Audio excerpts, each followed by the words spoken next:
On his first day at a nearly all-white high school, where outsiders are spotted before the first bell, a new black student steps into class. He spots the only empty desk by the window, its surface worn from years of use.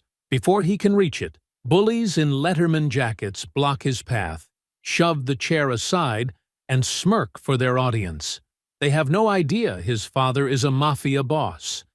To them, he's quiet, alone, and easy to intimidate. But what starts as a simple act of classroom bullying is about to spiral into something far more dangerous.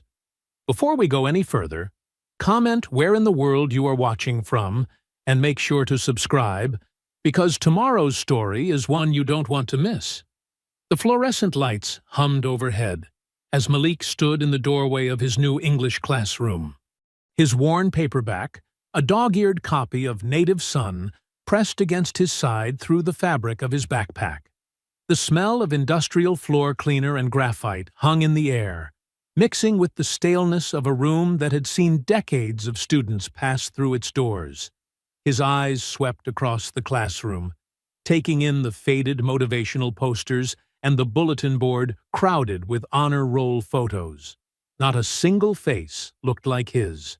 The sea of white faces staring back at him wore expressions ranging from indifferent to openly hostile. Several boys in letterman jackets huddled together, their matching Cabela's hoodies and camo baseball caps marking them as part of the same clique. Only one desk remained empty, a scratched-up metal frame by the window. Malik's jaw tightened as he spotted the Confederate flag sticker partially scraped off the underside, its stars and bars still defiantly visible. He squared his shoulders and walked toward it, feeling the weight of 24 stares following his every move. The squeak of his worn sneakers on the linoleum seemed unnaturally loud in the tense silence. Malik reached the empty desk and set his backpack down beside it with a soft thump. Before he could pull out the chair, a pristine white Nike Air Max swooped up and planted itself firmly on the seat's edge. Kenny Mays, his letterman jacket stretched across broad shoulders built from years of quarterback training, smirked up at Malik. "Go sit on the floor," he drawled, lounging back as if the classroom was his personal kingdom. His foot pressed harder against the chair, the clean white rubber sole a stark contrast against the scuffed metal. Behind Kenny, Cole Benton's sharp laugh cut through the air. The sheriff's son had his father's cold eyes and cruel mouth, both now twisted with obvious pleasure at the confrontation. Two more football players joined in the laughter, their matching jackets creating a wall of red and white fabric.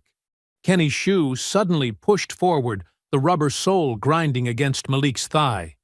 The move was deliberate, a clear challenge that made Malik's muscles tense. He could feel the familiar pre-fight energy coursing through his veins, the same electricity he knew from countless sparring matches in the church basement gym. "This is a public school," Malik said, his voice low but firm. "I'll sit where I want." Kenny's smirk widened, showing too many teeth. "Not that one," he replied, voice dripping with false politeness. "It's reserved." "Yeah," Cole chimed in, his words sharp as broken glass. "For people who actually belong here. Not some charity case they dragged in to meet their quota." The classroom fell silent. Even the usual whispers and rustling of papers stopped. At her desk, Ms. Avery froze mid-roll call, her red pen hovering above the attendance sheet as uncertainty flickered across her face. From the corner of his eye, Malik noticed Rosa Vega, the yearbook photographer, slowly raising her phone just enough to capture the scene without drawing attention. "Guess they'll let anyone in these days," Kenny continued, his voice growing louder with each word. "Even if they don't know their place." The racial undertone was clear as day. Cole leaned forward, emboldened by Kenny's lead. "Better learn quick, though. Some things around here are just tradition." He emphasized the last word with a meaningful glance at the Confederate flag sticker. Malik's hands curled into loose fists at his sides, his boxing training evident in how he subtly shifted his weight to the balls of his feet. The morning sun streaming through the window caught the dust motes swirling in the air, creating an almost dreamlike atmosphere that contrasted sharply with the very real tension building in the room. Kenny's grin turned predatory as he suddenly kicked back, shoving Malik's chair with enough force to send it skidding. In the same moment, Cole lunged forward and grabbed the desktop, flipping it upward toward Malik's chest. The desk crashed to the floor with a deafening metallic clang that echoed through the suddenly silent classroom. Malik's body instinctively dropped into the defensive stance drilled into him through countless hours of training. Feet shoulder-width apart, hands raised, elbows tucked, weight centered. His dark eyes locked onto Kenny's smirking face as the air crackled with the electricity of imminent violence. Malik's warning came out sharp and clear. "Step back. I don't want trouble." Kenny's response was a wild right hook that whistled through the air where Malik's head had been a split second before. Years of boxing training took over. Malik slipped the punch and drove his shoulder hard into Kenny's ribcage. The impact sent the quarterback stumbling backward, crashing into an empty desk with a metallic scrape against the floor. Before Malik could reset his stance, thick arms wrapped around him from behind. Cole's breath was hot against his neck as the sheriff's son tried to lock him in place. But Malik had drilled this exact scenario countless times in the church basement. He dropped his weight, twisted his hips, and hooked his foot behind Cole's leg. The throw was smooth. Cole's feet left the ground as Malik used the bigger boy's momentum to flip him over his hip. Cole landed hard in the aisle with a grunt that knocked the wind from his lungs. Rosa's phone tracked every movement, her steady hands capturing the perfect angle as a third football player, Tyler Matthews, charged in with fists swinging. Malik backpedaled, using an overturned desk frame as a shield. Tyler's wild punch glanced off Malik's forearm instead of finding its intended target. The impact stung, but Malik maintained his defensive position. Kenny had recovered by now, coming in low like a linebacker looking for a tackle. But Malik saw him coming. As Kenny lunged, Malik pivoted and brought his elbow down hard between Kenny's shoulder blades. The sharp crack of bone meeting bone made several students gasp. "Stop this right now!" Ms. Avery's voice cut through the chaos as she tried to reach the classroom phone. But the path to her desk was blocked by the maze of toppled chairs and scattered backpacks. Students pressed against the walls, their faces a mix of shock and excitement as they watched the fight unfold. The classroom door burst open with a bang. Leon Griggs, his gray janitor's uniform worn but crisp, wielded his mop handle like an old-time peacekeeper's staff. Despite his age, his movements were decisive as he used the wooden pole to create space between the fighters. "That's enough!" Leon's deep voice carried the weight of decades of authority. "Break it up!" Malik immediately took advantage of the intervention to step back, his hands raised to show he was done fighting. But Kenny wasn't finished. His face was red with rage and humiliation as he launched himself forward, ignoring Leon's command. The quarterback's shoulder caught Malik square in the chest, driving him backward until his spine hit the chalkboard. The impact sent a cloud of chalk dust into the air. The metallic taste of blood filled Malik's mouth where his teeth had caught his inner cheek. He wiped his lips with the back of his hand, leaving a crimson streak across his skin. Kenny drew back his fist for another blow, but Malik was faster. His palm shot out in a perfect strike, catching Kenny dead center in the chest. The force sent the quarterback reeling backward into the classroom bookshelf. Paperback novels and textbooks rained down around Kenny as he struggled to keep his feet. The room had devolved into complete disorder. Chairs lay on their sides like fallen soldiers. Loose papers covered the floor like fresh snow. Someone's notebook had exploded during the fight, sending loose-leaf pages floating through the air. The usually neat rows of desks had been transformed into an obstacle course of twisted metal and scattered supplies. Rosa's phone kept recording, capturing every detail. The way Malik had only struck in self-defense, how he'd been ambushed from multiple angles, the clear disparity in numbers. Her steady hands didn't miss a moment as Kenny's crew realized their star quarterback had been outmatched. The thunder of approaching footsteps echoed in the hallway. Multiple sets of heavy boots pounded against the linoleum, growing louder with each second. Cole was still trying to get up from the floor, his usual swagger replaced by a pained grimace. Tyler had backed away, suddenly less eager to continue the fight now that it wasn't 3-on-1. Kenny leaned against the bookshelf, one hand pressed against his chest where Malik's strike had landed, his face a mask of shocked disbelief. Leon kept his mop handle at the ready, creating a barrier between Malik and the others. The old janitor's eyes were sharp and alert, taking in every detail of the scene. His presence seemed to radiate a calm authority that even Kenny's crew couldn't ignore. Through it all, Malik maintained his boxer's stance, balanced and ready, but not aggressive. His breath came in controlled bursts, just like his trainers had taught him. The chalk dust settling around him caught the morning sunlight, creating an almost ethereal effect in the destroyed classroom. The classroom door banged open as Vice Principal Wexler charged in, his tie askew and face flushed. Two burly security officers flanked him, their uniforms stretched tight across broad shoulders. The fluorescent lights caught their silver badges as they moved into the chaos. "Everyone freeze!" Wexler's voice cracked like a whip. "Back to your seats, now!"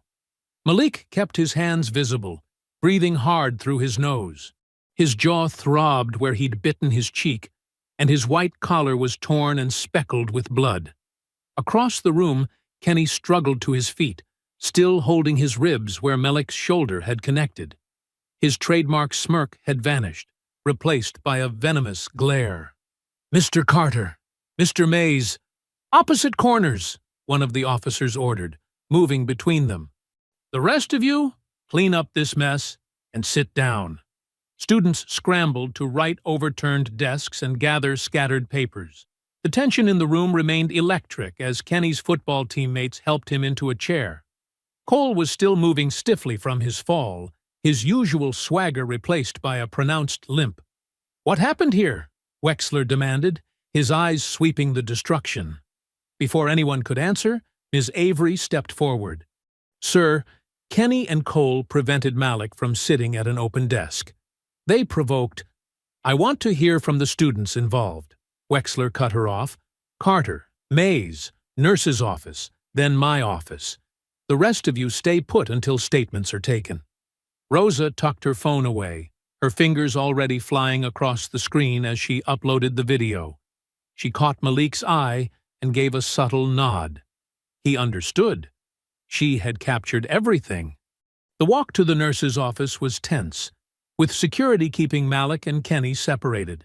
The nurse, Mrs. Chen, clucked her tongue as she examined them. She dabbed antiseptic on Malik's split lip and checked Kenny's ribs for bruising, noting everything in her medical log with careful precision. "Nothing broken," she announced finally. "But there'll be some impressive bruises tomorrow."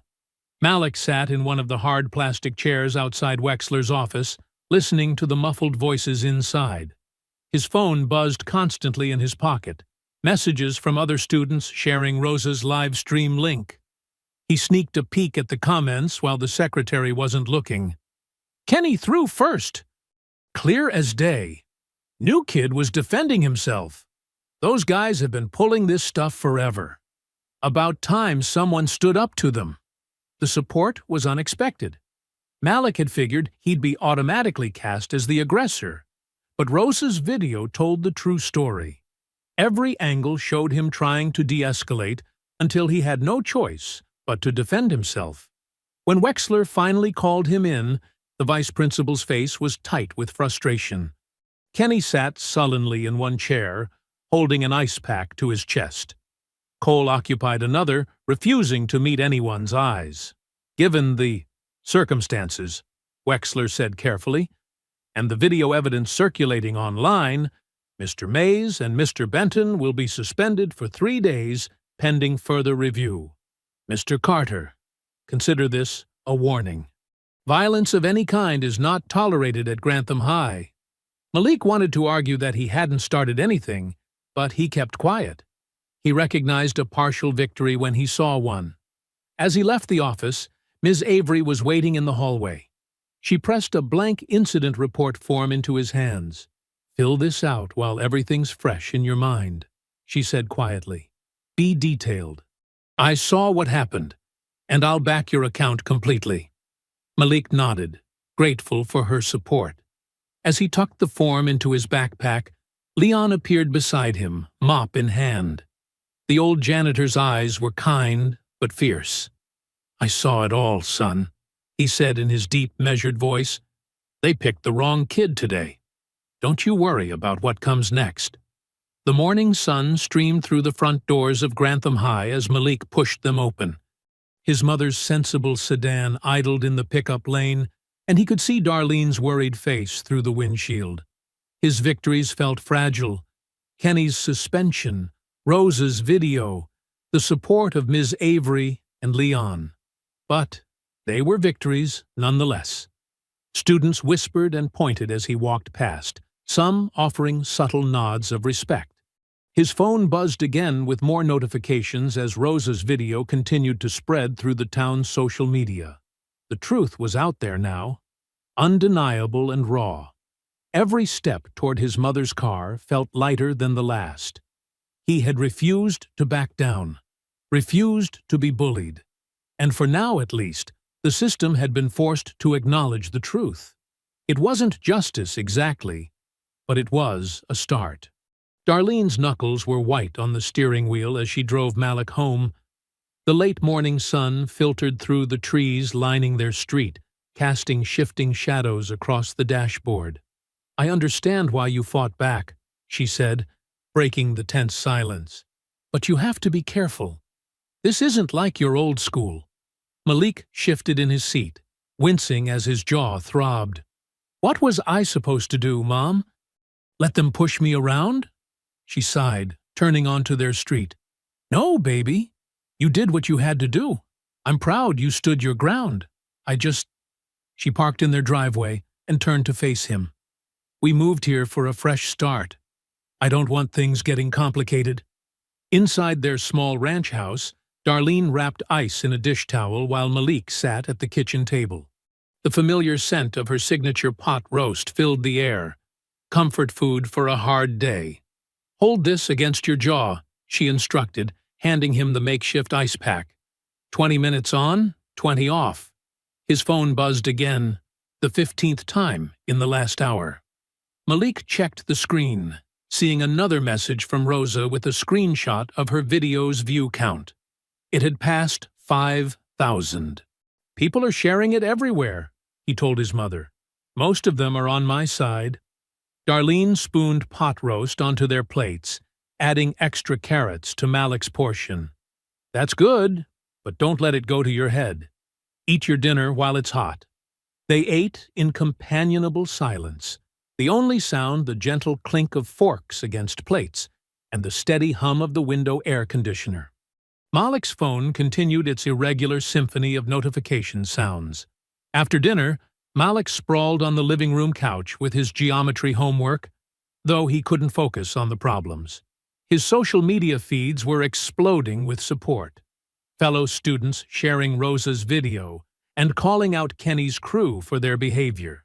The local news flickered on the TV at 9, and Malik's stomach dropped as he saw grainy footage of the fight. But something was wrong. The video started mid-brawl, showing only Malik throwing punches at Kenny and Cole. The crucial first moments were missing. "Mom," he called out, "look at this." Darlene hurried in from the kitchen, drying her hands on a towel. They watched in horror as Sheriff Roy Benton appeared on screen, his badge gleaming under the studio lights. "What we're seeing here is gang-style aggression," Benton declared, his folksy drawl carrying an edge of threat. "This kind of violence has no place in our schools. Rest assured, we're investigating all angles." "That's not what happened," Malik protested. "They cut out the beginning." Darlene sank onto the couch beside him, her face tight with worry. "I know, baby. I know." The next morning, Darlene's phone rang just as she was pouring their coffee. Malik watched her face darken as she listened to Vice Principal Wexler's voice on the other end. 10 days? She repeated incredulously. "Based on what evidence?" She listened for a moment longer. "We'll see about that, Mr. Wexler. Expect to hear from our lawyer." She hadn't even hung up when Malik's phone lit up with Ms. Avery's number. "Malik," his teacher's voice was rushed and quiet. "They took my phone. All my photos and messages from yesterday. The principal called me in this morning, told me to stay out of it or—" She paused. "Just be careful, okay? This isn't right. But they're playing hardball." After the call ended, Malik watched his mother pace the kitchen, muttering under her breath. Finally, she stopped and squared her shoulders. "Stay here," she ordered. "Do your homework. I need to make a call." Malik listened to her footsteps heading down the hallway to her bedroom. He heard the creak of her closet door, followed by the sound of boxes being moved. Through the thin walls, he could make out the beeps of a phone being turned on. An old one, by the sound of its startup tone. Darlene's voice drifted through the wall, tight with tension, as she waited for someone to answer. The silence stretched until finally a deep voice rumbled from the phone's speaker, too muffled for Malik to make out the words. His mother's response was clear and sharp. "It's about your son." The black sedan glided down the quiet street like a shark through dark water, its engine barely more than a whisper. Under the yellow glow of streetlights, the car's pristine surface reflected the modest houses of their neighborhood. It pulled to a stop in front of Malik's home with practiced precision. Malik stood at his bedroom window, heart pounding as he watched a tall figure emerge from the back seat. Even in the dim light, there was no mistaking Giovanni Vitale's commanding presence. His charcoal suit looked like it cost more than their monthly rent, each movement deliberate and controlled as he straightened his silk tie. "Mom," Malik called out, his voice cracking slightly. "He's here." Darlene appeared beside him, wringing her hands in her apron. "I know, baby. I know this isn't ideal, but—" The doorbell chimed, cutting through the tense silence. Malik followed his mother to the front door, hanging back as she opened it. The porch light illuminated Gio's face, older than Malik remembered, with deep lines around his eyes and silver threading through his dark hair. But his eyes were the same. Sharp, calculating, missing nothing. "Darlene," Gio nodded politely, then fixed his gaze on Malik. "Son." That single word hung in the air between them, heavy with 7 years of absence. Malik crossed his arms, studying the father he hadn't seen since he was 10. "Why are you here?" "May I come in?" Gio asked, directing the question to Darlene. She stepped aside, allowing him to enter their modest living room. His presence seemed to fill the space, making their furniture look smaller, shabbier. "I saw the footage," Gio said, turning to face Malik. "Both versions, the real one and their hack job." His voice carried a hint of an accent, smooth as aged whiskey. "You handled yourself well. Clean defense, controlled strikes. Where did you learn to fight like that?" "Church basement gym," Malik answered stiffly. "Father Mike teaches boxing." A ghost of a smile touched Gio's lips. "Good man, teaching you control. You won that fight. Now we make it stick." Darlene stepped forward. "Malik, I know this is complicated, but Sheriff Benton has too much power here. He's trying to paint you as some kind of thug, and the school board is falling in line." She looked at Gio. "Your father has resources, connections. He can help make sure the truth comes out." "Through what? Threats? Bribes?" Malik challenged, meeting Gio's steady gaze. I won't be part of that. There are many ways to fight corruption, Gio replied calmly. Some require muscle, others money. But the most effective weapon is always the truth, when it's properly deployed. He moved to the window, scanning the street with practiced eyes. We'll do this your way, son. Legal channels, public pressure, documented evidence. But understand, they're already playing dirty. We need to be prepared to counter every move. Malik watched his father's reflection in the window glass. Why should I trust you? You disappeared for 7 years. Gio turned, and for a moment, something raw flickered across his composed features. Because, despite my business, I have a code. Family comes first. And what they're doing to you, trying to destroy your future over a desk? His hand clenched briefly. That demands a response. I don't want violence, Malik insisted. No violence, Gio agreed, but they need to learn that actions have consequences. Legal, public consequences that can't be brushed under the rug. Darlene touched Malik's shoulder. Baby, it's late. You should try to get some sleep. We can figure out the details tomorrow. Malik looked between his parents, his mother's worried face, his father's dangerous stillness. The contrast was stark. Darlene in her simple house dress and apron, Gio in his $1,000 suit. Yet both wore the same expression of fierce protection. Fine, Malik said finally. But we do this right. No shortcuts, no threats. I want the truth to come out. All of it. The truth will be your shield, Gio promised. And their noose. As Malik headed down the hallway to his room, he heard his parents speaking in low voices. He paused at his door, looking back. Gio stood at the living room window, his silhouette sharp against the glass. His father's stillness reminded Malik of the moments before a boxing match. That dangerous calm before explosive action. Through the partially open door, he watched Gio scan the darkness outside with the practiced eyes of a predator, one hand resting lightly on the window frame. In the glass reflection, Malik could see his father's expression, cold, focused, promising silent retribution to anyone who would dare harm his son. The morning sun streamed through the kitchen windows as Malik spread his notebooks across the breakfast table. His mother had made French toast, but it sat barely touched as he outlined his plan to Gio, who listened intently while sipping black coffee. First, we file Freedom of Information requests, Malik explained, tapping his pen against the paper. For the security footage, incident reports, everything. They can't legally hide that stuff. Gio set down his coffee cup with careful precision. Legal channels are slow, son. While we wait, they'll be busy building their story. Then we get the parents involved, Malik continued. Rosa says her live stream had hundreds of comments supporting me. People are already mad about how the sheriff's office twisted things.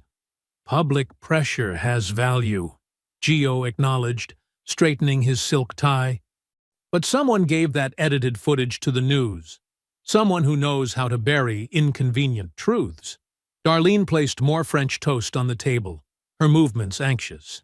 Maybe both approaches could work together. Gio's eyes narrowed thoughtfully.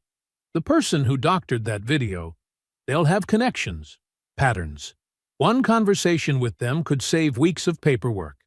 You mean threaten them, Malik said flatly. I mean persuade them to reconsider their loyalty to Sheriff Benton, Gio corrected. People like that respond to pressure points. No, Malik's voice was firm. We do this clean. If we fight dirty, we're no better than them. A small smile touched Gio's lips. You sound like your mother. He leaned forward, his presence filling the small kitchen. But consider this. While you rally public support, I can gather information through my channels.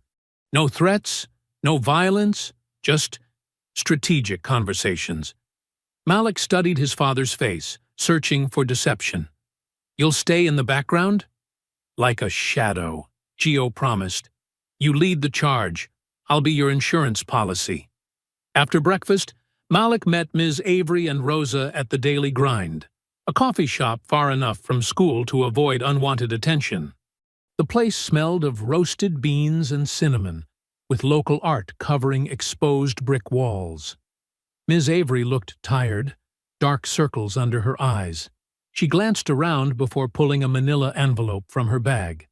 I probably shouldn't be showing you these, she said quietly, but you need to know what you're up against. Rosa leaned in as Malik opened the envelope. Inside were printed emails between Superintendent Hayes, Principal Wexler, and someone named Caleb Halford. Malik's eyes widened as he read. They're talking about using incidents to push for charter conversion, Ms. Avery explained. Halford's a developer. He's been buying up property around town. Look at this. Rosa pointed to one email. Security concerns could fast-track the process. They were waiting for something like this to happen. Malik's hands tightened on the papers. They planned this? Maybe not specifically, Ms. Avery said, but they were ready to use whatever happened. The bell above the shop door chimed. Leon Griggs shuffled in, his janitor's keys jingling softly at his hip. He ordered a coffee, then made his way to their table with deliberate casualness. Thought I might find you here, he said quietly, settling into an empty chair. His aged eyes held decades of witnessed injustice. There's something you should know about those security cameras. Malik leaned forward. What about them? Sheriff's deputies come by sometimes, before games or rallies. They check the angles, adjust things. Leon's weathered hands wrapped around his coffee cup. Always seemed odd to me.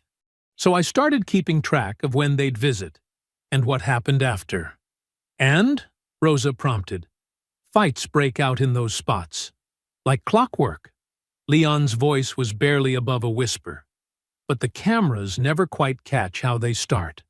Malik thought of the edited footage that made him look like the aggressor. They're rigging the system. Been that way since before you were born, Leon said. Different faces.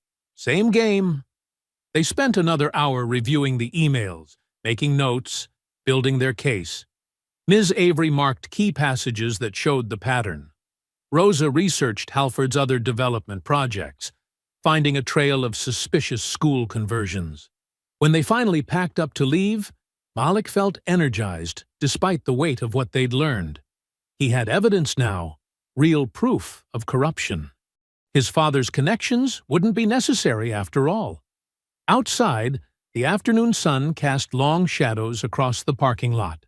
Malik shouldered his backpack, mind already racing with next steps. A patrol car crept past the coffee shop, moving slower than normal traffic. Through the tinted window, Malik could feel the deputy's eyes following his every movement, but he kept walking, head high. The evidence in his backpack felt like it was burning a hole through the fabric. But for the first time since the fight, Malik knew he had more than just his word against theirs. He had proof, and soon everyone would see it. Back at home, Malik sat at the kitchen table, still processing everything they'd learned at the coffee shop. Darlene paced the living room, her fingers twisting nervously as Gio reviewed the emails Ms. Avery had given them. There's something else you need to see, Darlene said suddenly, stopping her pacing. She disappeared into her bedroom and returned with a thick black ledger, its corners worn smooth from handling. I didn't think it was important before, but now... Malik leaned forward. What is it? 2 years ago, I did bookkeeping for Caleb Halford. Darlene set the ledger down, her hand resting on its cover. There were these payments I couldn't quite make sense of, going to Cedar River Security. Gio's expression sharpened. Cedar River? That's run by Benton's cousin, Marcus. I thought Halford was just moving money around for property taxes, Darlene continued, opening the ledger to show columns of neat figures. You know how developers do. But look at the amounts, the timing. Malik studied the pages. Regular payments, all just under $10,000, flowing from Halford's development company to Cedar River Security. What does this mean? Gio's finger traced down the columns, his jaw tightening. This isn't tax management. It's laundering. Clean money goes to Cedar River, comes back out dirty for bribes and payoffs. He looked up at Darlene. You kept copies? Everything's in here. She tapped the ledger. I always document everything, just in case. Malik pulled out his phone and started photographing pages. These numbers match the dates in those emails. When they started talking about security concerns at school. It's all connected, Gio said grimly. The fight wasn't random. They needed incidents, disruptions, anything to justify bringing in Cedar River Security full-time. Create enough problems, Malik pieced it together. And the state has to step in. Then Halford swoops in with his charter school proposal, Darlene added, and his hand-picked security contractor. Malik's fingers flew across his phone screen, capturing every page. We have to show people. This proves the whole thing was planned. It's not that simple, Gio cautioned, his voice low. These numbers, they're dangerous. People have disappeared for less. We can't just sit on this, Malik argued. They tried to ruin my life to push their scheme through. Darlene touched his shoulder. Your father's right. We need to be careful how we use this. The sheriff, the superintendent, Halford, they're all connected, Gio explained. This ledger threatens millions in contracts, years of kickbacks. They won't just roll over. Malik stood up, frustration evident in every movement. So what? We let them get away with it? Let them keep targeting kids like me? No, Gio said firmly. We use it smart. Build our case. Find more proof. Make it so big they can't bury it. I kept these records because something felt wrong, Darlene said, but I never imagined it went this deep. The ledger lay open between them, its pages filled with evidence of corruption that reached from their kitchen table all the way to the highest offices in town. Malik thought about Kenny, Cole, and their staged confrontation, pawns in a bigger game they probably didn't even understand. If we go public, Gio warned, we need ironclad proof. Not just numbers, but... The crunch of tires on gravel cut through the night air. Through the kitchen window, headlights swept across the yard, illuminating the side of a patrol car.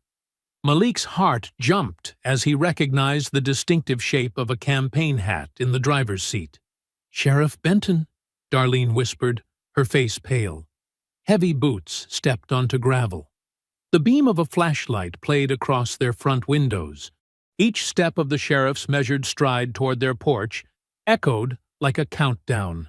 Gio moved with fluid efficiency, gathering the ledger and sliding it into his suit jacket. Malik quickly deleted the photos from his phone's main gallery, backing them up to a private cloud folder instead. Darlene straightened the kitchen, making it look like any normal family evening. The porch boards creaked under the sheriff's weight. His shadow fell across their welcome mat, dark and imposing.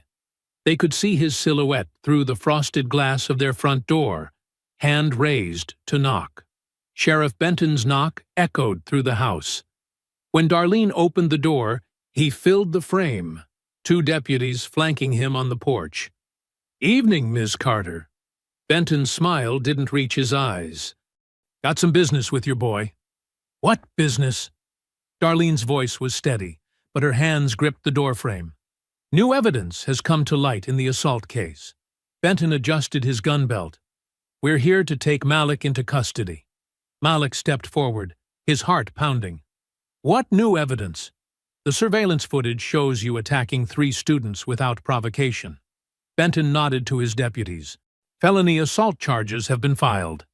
"That's a lie," Malik said. "Rosa's video shows—" "Son, put your hands behind your back." Benton reached for his cuffs. Gio moved from the shadows, his presence filling the room. "I'd like to see this warrant." Benton's eyes narrowed slightly. "And you are?" Giovanni Vitale, Malik's father. Gio's voice was calm but carried weight. I assume you have proper documentation? One deputy produced papers. Gio read them carefully while Benton watched, tension crackling between them. The warrant was legitimate, if suspicious in its timing. Malik, Gio said quietly, cooperate for now. Our lawyer will meet us at the station. Darlene's face crumpled as the deputies cuffed her son. Malik kept his head high, refusing to give Benton the satisfaction of seeing fear. They led him down the porch steps, past curious neighbors peeking through windows. Mom, it's okay, Malik called back. They can't twist the truth forever. At the station, they put Malik in an interview room with peeling paint and flickering fluorescent lights. The public defender arrived first, young, overwhelmed, clutching a battered briefcase. 20 minutes later, a woman in an expensive suit walked in, introducing herself as Patricia Chen from Martinez and Associates. Mr. Vitale retained us, Chen said, setting down her leather attaché case. I'll be taking point on this case. The public defender looked relieved. Chen reviewed the charges, her manicured nails tapping the desk as she read. The prosecution claims new video evidence shows premeditation, she said, but they're withholding it as part of an ongoing investigation. Rosa recorded everything, Malik insisted. Her live stream shows exactly what happened. Interesting you mentioned that. Chen pulled out her phone. The original video's been removed from all platforms. Technical glitch, they claim. Across town, Rosa was discovering the same thing.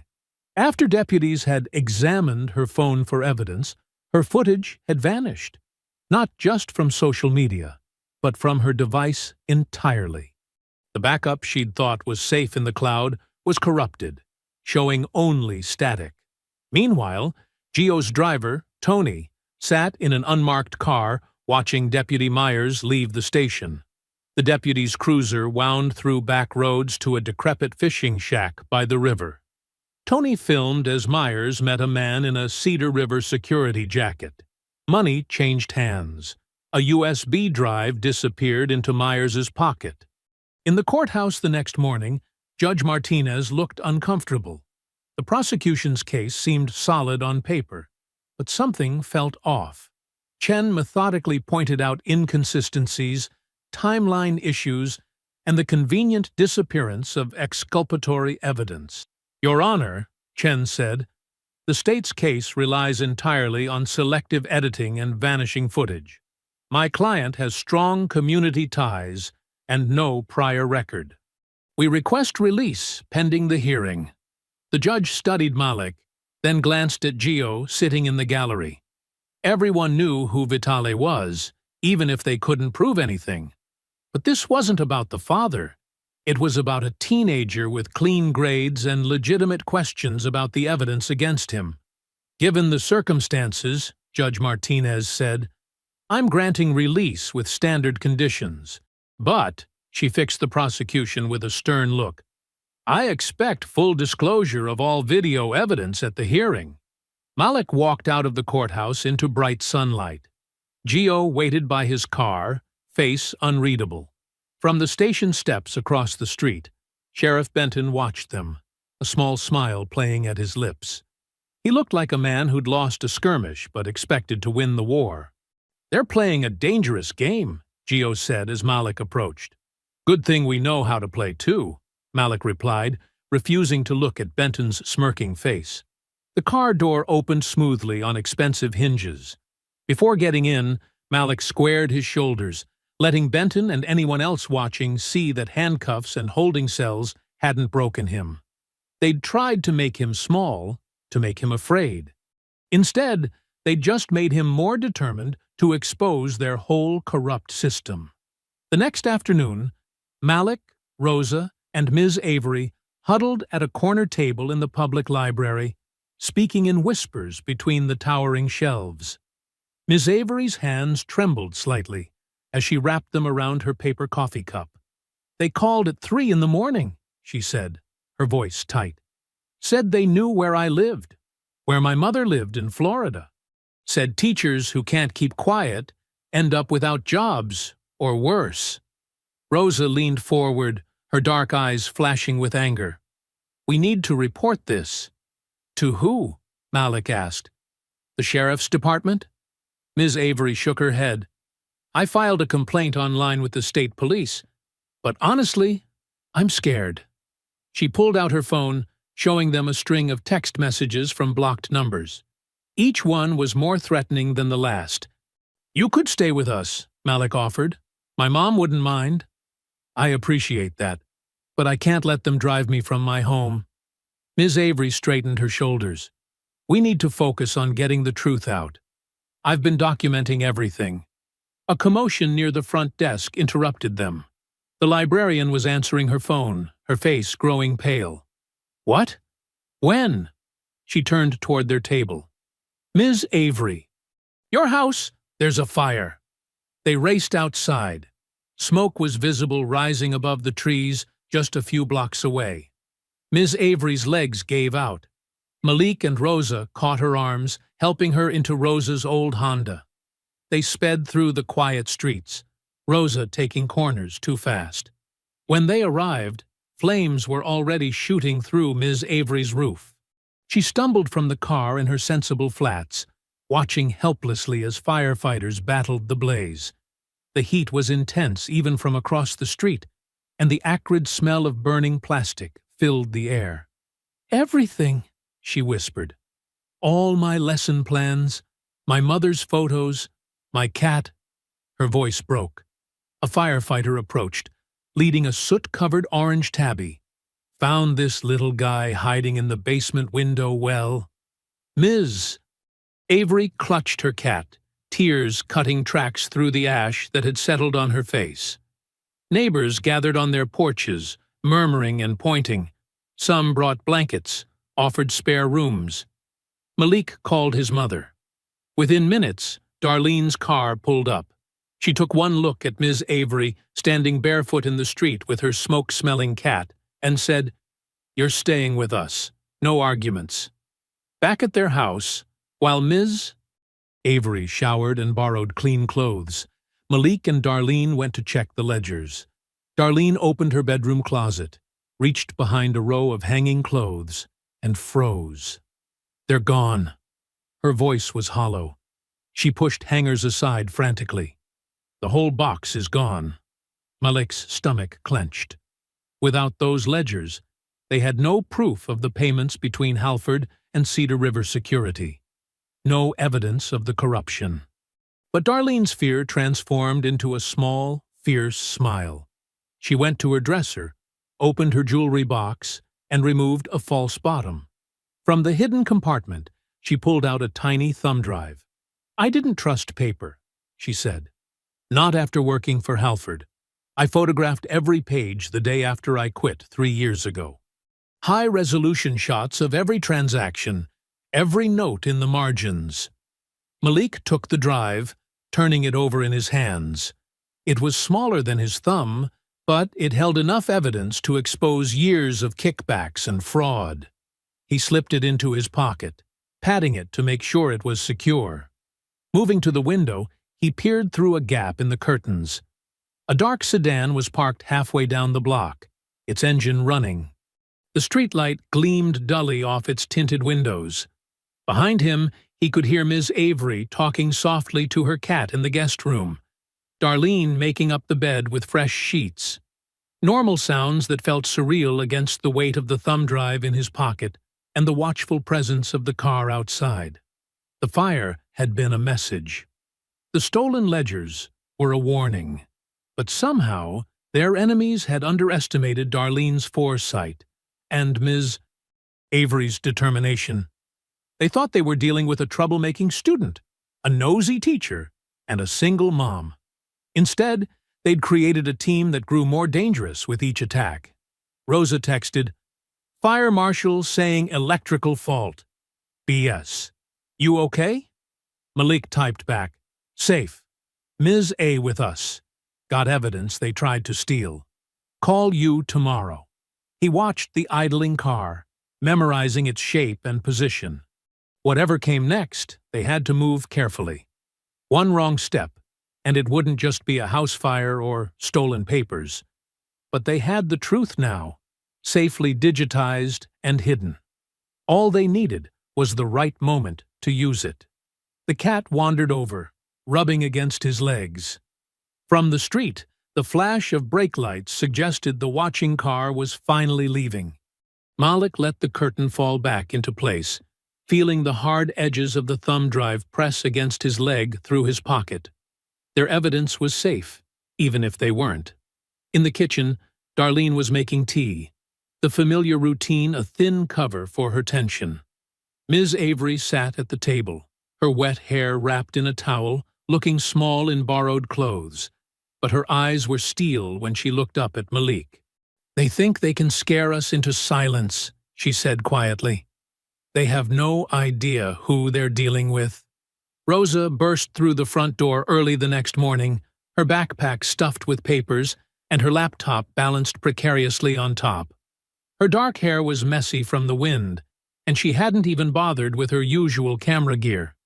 "You won't believe what I found," she said, spreading documents across the kitchen table. "Messages." Avery's cat watched from the windowsill as Rosa arranged property records, zoning maps, and printed emails in neat rows.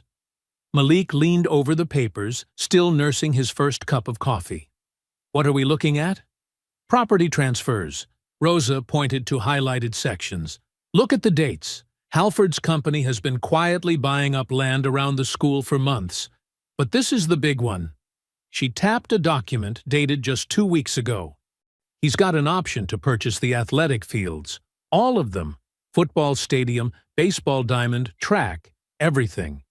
Darlene came closer, frowning. "Those fields have been school property for 50 years. They can't just sell them." "They can if the school goes into state receivership," Ms. Avery said quietly. She'd spent the night in their guest room and looked tired but determined in the morning light. If there's enough documented violence and instability, the state can take control. Then they can liquidate assets. Malik picked up one of the papers, studying the fine print. "The option is worth millions. Prime location, right by the river. Perfect for luxury condos," Rosa added. "Halford's company already has the architectural renderings. I found them on a developer's website. They just hadn't gone public yet." The pieces started falling into place in Malik's mind. So, the fight in class was bait, Ms. Avery finished. They needed incidents, documented problems they could point to as evidence the school was failing. The edited video, the arrest, even the fire. Malik's hands clenched. "It's all about making the school look dangerous and out of control." Rosa nodded. "Once the state takes over, they can bring in Cedar River Security full-time. Private security, private management, and private profits," Darlene said bitterly. "Those ledgers make more sense now. Halford was paying people off to look the other way while he set this up." Gio appeared in the doorway, impeccable in another tailored suit despite the early hour. He'd been staying at a hotel in town, but his presence seemed to fill the kitchen. He studied the documents without touching them. "This is bigger than a schoolyard fight now," he said. "Real estate deals, corrupt officials, millions of dollars at stake. These people won't just back down if you expose them." "We have to try," Malik insisted. "They're trying to steal our school, turn our fight into their profit." "They'll come at you harder," Gio warned. "Not just threats. They'll try to destroy your reputation, your mother's job, anything they can use." Rosa straightened up. "Let them try. We have proof now. The property records, the security contracts, the doctored video. Once people see how it all connects, people see what they're told to see," Gio cut in. "Trust me on this. I've watched plenty of truth get buried under money and influence." "So, we just let them win?" Malik demanded. "Let them use me, use all of us, to steal what belongs to everyone?" Ms. Avery spoke up from where she sat, cradling her coffee. There are still good people in this town. Parents who care about their kids' education. Teachers who believe in doing what's right. And students who know how to make things go viral, Rosa added with a fierce grin. Malik studied the documents again, seeing beyond the legal language to what they really meant. The calculated cruelty, the cold manipulation of people's lives for profit. His jaw still ached from the fight, and he could smell traces of smoke in Ms. Avery's borrowed clothes. "The truth is worth it," he said finally, meeting his father's eyes, "even if it's dangerous. Especially if it's dangerous." Gio was silent for a long moment, then nodded slightly. "Then we make sure the truth hits so hard they can't bury it." They spent the next hour planning their next moves. Rosa would compile everything into a digital timeline. Ms. Avery would reach out to other teachers quietly. Darlene would contact former co-workers who might have seen similar patterns in Halford's books. The cat jumped down from the windowsill and wound between their legs as they talked, perhaps sensing their determination. Outside, the morning grew brighter, sunlight catching on the scattered papers that mapped out corruption in neat typed lines. Malik's phone buzzed, a text from Kenny. "Meet us at the old mill tonight. We can settle this." He frowned at the screen, reading the message twice. The abandoned paper mill was on the edge of town, empty except for rats and rusted machinery. It was exactly the kind of place someone would choose for an ambush. Malik stared at Kenny's text message, his stomach tight with suspicion. He showed it to Rosa, who was still organizing documents on the table. "I'm going," he said, "but I need you to keep your phone on. Be ready." Rosa's eyes widened. "That's crazy. It's obviously a trap." "I know. But if I don't show up, they'll say I'm scared." Malik pocketed the thumb drive with the ledger photos. "Just be ready to record or call for help." The old paper mill loomed against the darkening sky, its broken windows like empty eye sockets. Malik's footsteps echoed on the cracked pavement as he approached the loading dock where Kenny and Cole waited. Their Letterman jackets glowed red in the sunset. "Look who showed up," Kenny called out, his smile too wide. Cole lounged against a rusty rail, trying to look casual. Malik stayed by the corner, keeping space between them. His boxing training screamed danger. Their body language was wrong, too relaxed for guys who'd been humiliated in class. "What do you want?" Malik asked, scanning the shadows behind them. "To talk," Kenny said, spreading his hands. "Maybe we got off on the wrong foot." "Yeah," Cole added. "All this drama over a stupid desk? Let's work something out." Malik's muscles tensed as they tried to circle closer. He shifted his weight, keeping both in view. "There's nothing to work out. You attacked me, got caught, and now you're trying to cover it up." Kenny's fake smile vanished. "You think you're so smart, don't you? Coming here with your fancy clothes and your attitude. Running to Daddy when things get tough," Cole sneered. "Like you didn't run to yours?" Malik shot back. "At least my father doesn't hide behind a badge while—" A scrape of boots on metal cut him off. Dark shapes emerged from the mill's shadowy doorways. Large men in leather vests, with patches showing crossed axes. Iron Guard patches. Malik recognized them from town, the bikers Sheriff Benton used for unofficial work. "Crap," Malik muttered, backing up. He counted 5 men, all built like brick walls. Kenny's smirk turned ugly. "Not so tough now, huh?" The first biker lunged. Malik ducked the grab, driving an elbow into ribs. His boxing training took over. Slip, strike, move. He caught another with a hard right to the jaw, but there were too many. A massive arm locked around his throat from behind. Malik drove his heel down, broke free, but took a crushing blow to his ribs. He staggered, gasping. 2 more grabbed his arms. Pain exploded in his shoulder as they wrenched it back. A fist like a hammer smashed into his stomach. Another cracked across his jaw. Through blurring vision, he saw Kenny and Cole watching, their faces lit with mean satisfaction. Then the night erupted in new violence. 3 figures materialized from the darkness like avenging angels. Gio moved with terrifying grace, his expensive suit rippling as he broke the nearest biker's arm with a single sharp twist. The crack echoed off the mill walls. Gio's men were just as efficient. One swept a biker's legs, driving him face first into the concrete. The other caught a wild punch and turned it into a throw that sent 200 pounds of leather-clad muscle flying. Malik slumped against the wall, tasting blood. Gio's knee found another attacker's solar plexus with surgical precision. The man folded like paper. Kenny and Cole tried to run, but Gio's men cut them off. "Touch my son again," Gio said, his voice colder than the river in winter, "and there won't be enough left of you to—" Police sirens split the air. Red and blue lights strobed across the mill's weathered walls.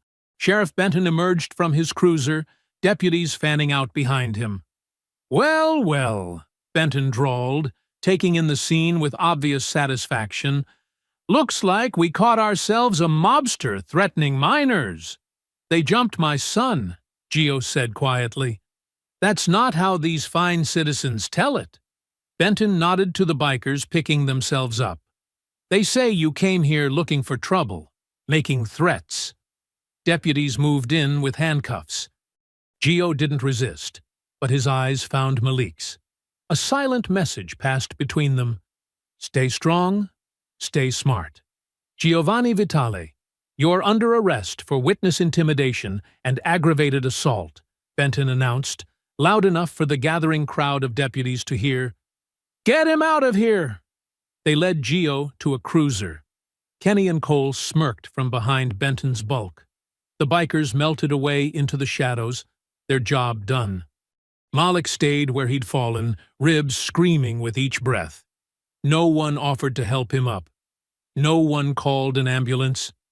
Benton looked down at him with cold satisfaction. "Looks like you took quite a fall there, boy," the sheriff said. "Should be more careful where you walk at night." The cruiser's taillights receded into the darkness, taking Gio away. Malik pressed his hand against his throbbing ribs, feeling blood trickle down his chin. The mill loomed silent above him, witness to another injustice in a town full of them. Malik winced as Darlene pressed the cold washcloth against his swollen jaw. They sat at their kitchen table, the first aid kit spread out between them. Every breath sent sharp pains through his ribs. "Hold still," Darlene said, dabbing antiseptic on a cut above his eye. Her hands trembled slightly. "These could have used stitches." "I'm okay, Mom." Malik tried to smile, but stopped when it hurt too much. Rosa sat across from them, her phone propped against a coffee mug. She pressed play, and Kenny's voice filled the kitchen. "To talk. Maybe we got off on the wrong foot." The whole ambush had been captured in crystal-clear audio. The sounds of footsteps, the bikers emerging, the violence, it was all there. Even Kenny and Cole's commentary as Malik was beaten. "I hid behind the loading dock as soon as I saw you heading in," Rosa explained. "Knew something wasn't right." Darlene's jaw tightened as she listened to the recording. "Those animals," she whispered. "And that sheriff, arresting Gio instead of them." "They planned it perfectly," Malik said. "Set up the trap, had the bikers ready, knew Gio would come for me." He pressed the ice pack harder against his ribs. "They wanted him arrested. Now they can paint him as the violent one." A soft knock at the back door made them all jump.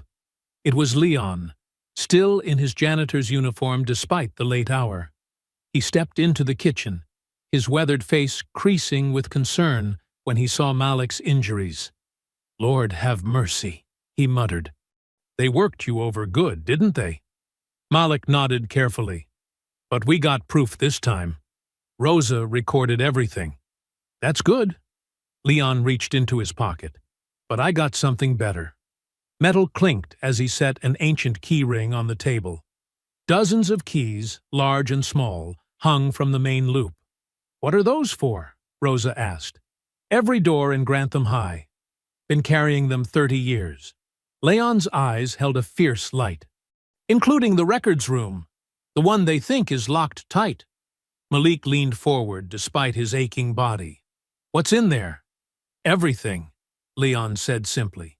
Security footage going back 5 years. Incident reports, financial records. He tapped one key that looked older than the others. They don't know I kept copies when they switched to electronic locks. Too cheap to change the old mechanisms. The truth, Malik said softly. It's all just sitting there. Waiting for someone brave enough to show it, Leon agreed. Someone who won't back down, no matter how hard they hit him. Rosa was already typing on her phone. The school board meeting is next week. They always live stream it for parents who can't attend. She looked up, eyes bright. But I've got access to the AV setup. We could show everything. The unedited fight footage, the mill recording, whatever we find in those records. In front of the whole town, Malik said, with their cameras running. Darlene touched his bruised hand. Baby, are you sure? These people, they've shown what they're willing to do. That's exactly why we have to do it, Malik replied. They think they can beat us into staying quiet. But Mom, you taught me better than that. Leon nodded slowly. Your daddy's way would be to hit back harder. But sometimes the truth hits hardest of all. We'll need help, Rosa said. Ms. Avery, your mom's ledger photos, everything we can get. Malik's phone buzzed. A message from an unknown number. Your father says to be careful, it read. He can help if you need it. Malik typed back quickly. We're doing it our way. Then he looked at the others gathered around his kitchen table. First, we need to see what's in that records room. Tomorrow night, Leon said. I'll leave the side door unlocked during basketball practice. Security's always watching the gym then. Rosa held up her phone. I'll set up the live stream channel now. He'll never be able to take it down fast enough once it starts. Darlene squeezed Malik's hand. I'll get those ledger photos ready. And baby? She touched his bruised face gently. I'm proud of you. For fighting smart, instead of just fighting. Malik looked at the key ring glinting under the kitchen lights. Each key was a door, and behind those doors lay the truth about Grantham High. About Kenny. About Benton. About all of it. They'd tried to bury that truth under threats and violence, but they'd made a mistake. They'd thought Malik would break like others had before him. Instead, each blow had only made him more determined. Now he had proof, allies, and a plan. Let's get to work, he said, reaching for the keys. The gymnasium buzzed with nervous energy as parents and students filled the bleachers. Basketball championship banners hung overhead, their gold letters catching the fluorescent lights. The folding chairs on the floor were packed, forcing latecomers to stand along the walls. Security guards, not Benton's usual crew, watched from the doorways. Malik sat in the front row of the bleachers, his bruises still visible but fading to yellow-green. Rosa crouched behind her laptop at the AV station, running final checks on the video feeds. 3 cameras were positioned to catch every angle of the proceedings, and her live stream setup was already pulling in viewers. Testing, testing, she whispered into her headset. Sound levels good? She gave Malik a thumbs up when he nodded. Ms. Avery sat 2 rows back, a manila envelope clutched in her hands. Her house still smelled of smoke, but she'd worn her best blazer tonight. The emails inside that envelope traced a web of corruption from Wexler's office straight to Halford's development company. You remember what to do if they try to cut the power? Malik asked Rosa. She patted her backup battery pack. Got 3 hours of juice right here. Plus, my phone's hotspot is ready if they kill the Wi-Fi. She grinned. They can't stop the signal. Leon moved through the crowd like a shadow, nodding to former students who'd shown up after hearing rumors something big was coming. His key ring was tucked safely in his pocket. They wouldn't need it anymore. Everything they'd found in the records room was copied and ready. Darlene touched Malik's shoulder. "Just got a text from Gio's lawyer," she whispered.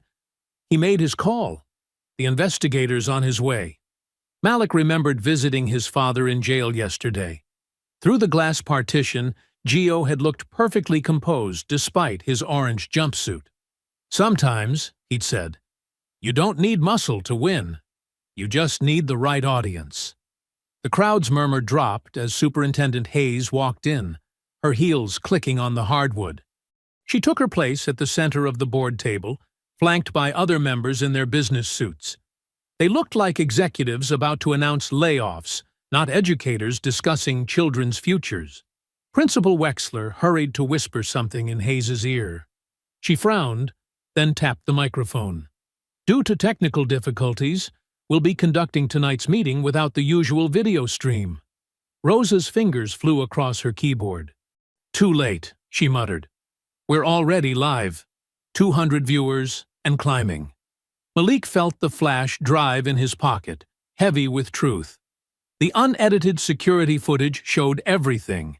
Kenny's crew planning the original attack, Benton's deputies adjusting cameras, the systematic harassment of other students who'd been targeted before him. Each file was time-stamped and backed up in triplicate. "Remember, Mrs." Avery had told him that morning, "Speak clearly and stick to facts. Don't let them rattle you." A police cruiser's lights flashed through the high windows. Not a local car, state plates. Darlene squeezed Malik's hand. "That's our backup arriving." The board members shuffled papers, preparing to begin. Hayes lifted her gavel, but before she could bring it down, the gym's side door opened. Sheriff Benton strode in, his badge catching the light. He scanned the crowd until he found Malik, then smiled coldly. Malik stood, his heart steady despite everything. The flash drive felt warm in his palm as he walked toward the podium. Every step echoed in the sudden quiet. He passed Kenny's parents, who wouldn't meet his eyes, past Cole's empty seat. The quarterback was still hiding after the mill incident. Past the local newspaper reporter who'd printed Benton's lies without question. Rosa's voice came through his earpiece. "Live stream hitting 500 viewers. Whole town's watching." He reached the podium and placed the flash drive beside the microphone.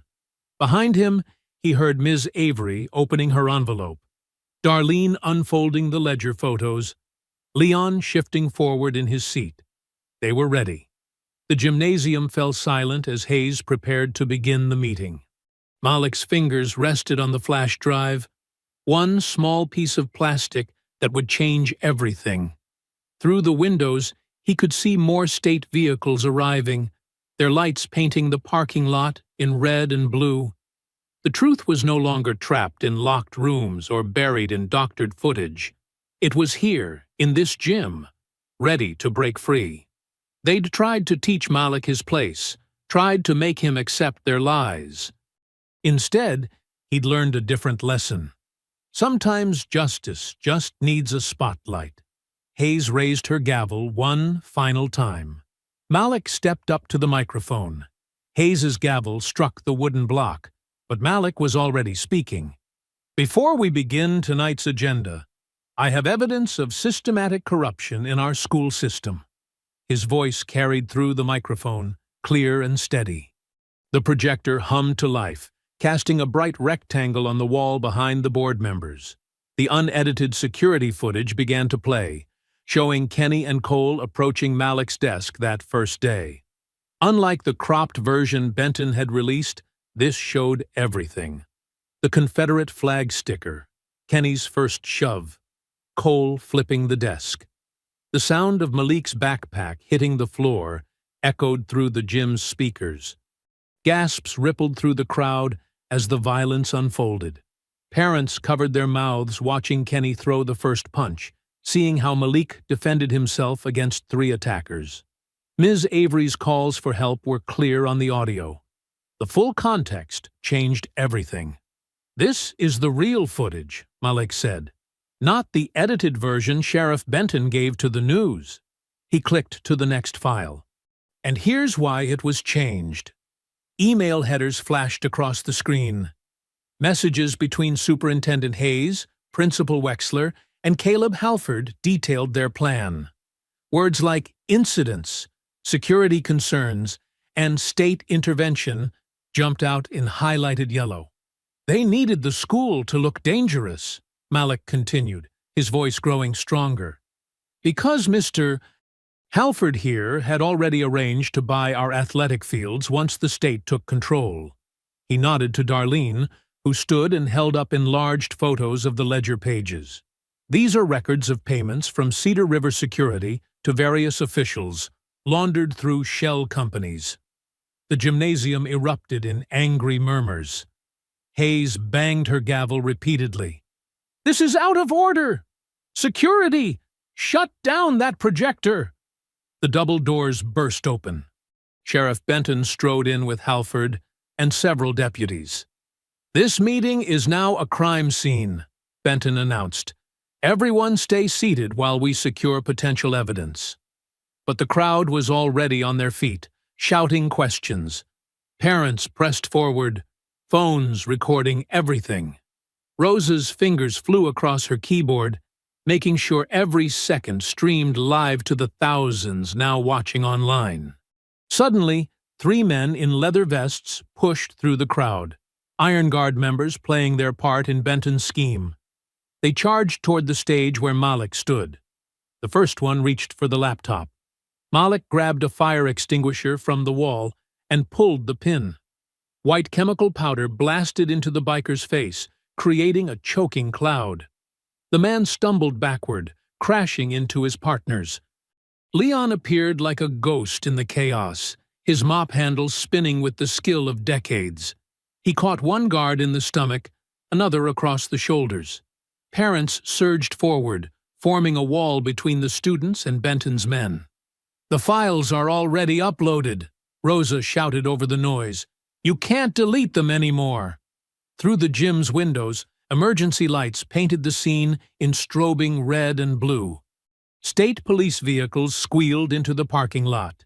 Investigators in suits pushed through the doors, badges raised. "State Bureau of Investigation!" A senior agent's voice cut through the chaos.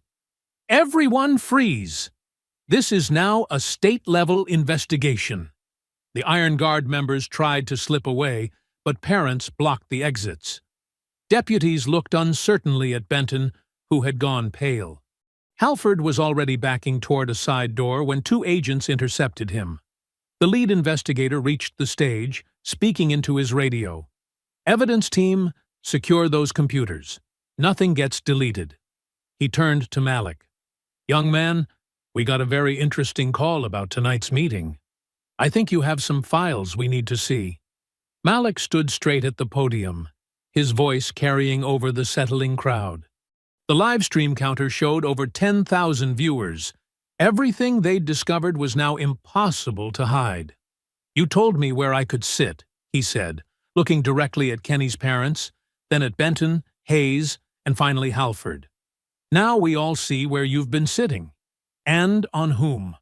The silence that followed felt like a thunderclap. State agents moved through the crowd, collecting devices and statements. Ms. Avery handed over her envelope of emails. Rosa's archived footage played on repeat on the wall, the truth looping endlessly for all to see.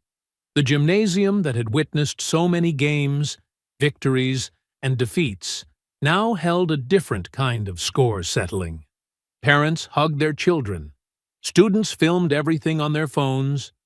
The power structure that had seemed so untouchable just hours ago was crumbling in real time, live streamed for the world to witness. Through it all, Malik remained at the podium, watching justice unfold with quiet satisfaction.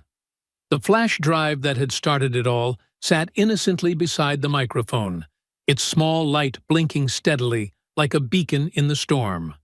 The arrests started at dawn the next morning. State police cruisers rolled through Grantham's quiet streets, lights flashing but sirens silent. Sheriff Benton was led out of his house in handcuffs, still wearing his bathrobe. His son Cole watched from an upstairs window, face pale with shock. At the school district office, Superintendent Hayes was escorted from her morning coffee meeting. The charges echoed through the building: conspiracy, fraud, evidence tampering. Her perfectly maintained composure finally cracked as cameras caught her ducking into the back of an unmarked car. Principal Wexler didn't wait for them to come. He resigned by email at midnight, but state investigators found him at his sister's lake house by noon. The evidence was already overwhelming: emails, texts, and financial records painting a clear picture of corruption. Caleb Halford proved harder to find. He'd emptied his office and disappeared, but his private jet never left the regional airport. State police found him in the hangar, arguing with his pilot about weather delays. The developer's expensive suit couldn't hide his desperation as they read him his rights. Kenny Mays and his father showed up at an emergency school board meeting to appeal his expulsion. They left quickly when parents began sharing video clips of the mill ambush on their phones. Both Kenny and Cole's football scholarships were withdrawn within days. Ms. Avery returned to her classroom to a standing ovation from her students. The school board, under temporary state oversight, awarded her full back pay and a formal apology. The insurance check for her burned house arrived with a note promising priority investigation of the arson. Malik watched it all unfold with a mix of satisfaction and exhaustion. His shoulder still ached from the mill fight, but he stood straighter now. Students who'd once avoided his gaze now smiled and nodded in the halls. Even the football team kept their distance, their former arrogance deflated by their leader's disgrace. Gio's release from jail came without fanfare. He emerged into the sunshine, straightened his tie, and met Malik for lunch at a small diner downtown. Their conversation was quiet, but meaningful. "I'm pulling back from certain operations," Gio said, stirring his coffee. "Legitimate business only from now on. Your mother was right. There are better ways to handle things." Malik nodded, understanding the weight of this change. "The truth worked," he said. "It did." Gio's smile was small but genuine. "You showed me something, son." The town held meetings in churches and community centers, addressing years of ignored problems. Leon spoke about patterns he'd witnessed over decades. Parents shared stories of their children's experiences. Rosa's video footage became a teaching tool for the district's new anti-bullying program. The old power structure's collapse revealed deeper roots of change. Cedar River Security's contracts were terminated. The athletic fields remained with the school. A new sheriff was appointed, promising transparency and community oversight.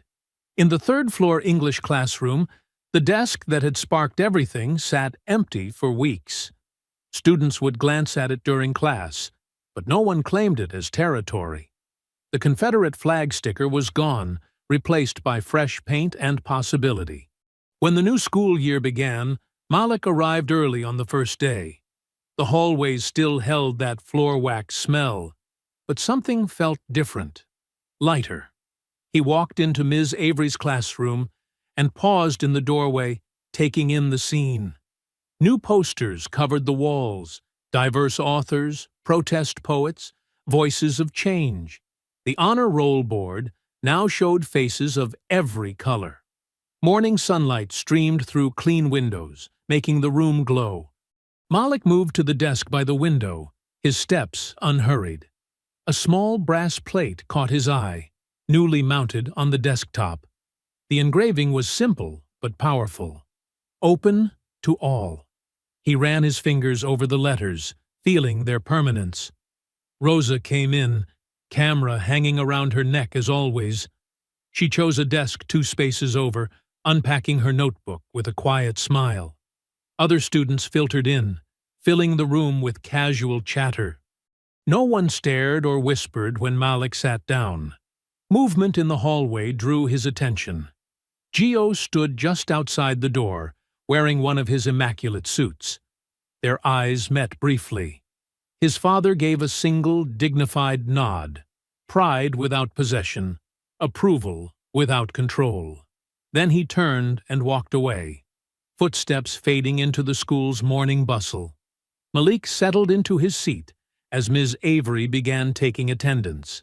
The desk felt solid beneath his arms, no longer a symbol of division, but a simple place to learn.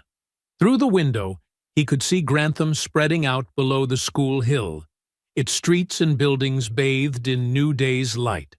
I hope you enjoyed that story. Please share it with your friends and subscribe so that you do not miss out on the next one. In the meantime, I have handpicked 2 stories for you that I think you will enjoy. Have a great day.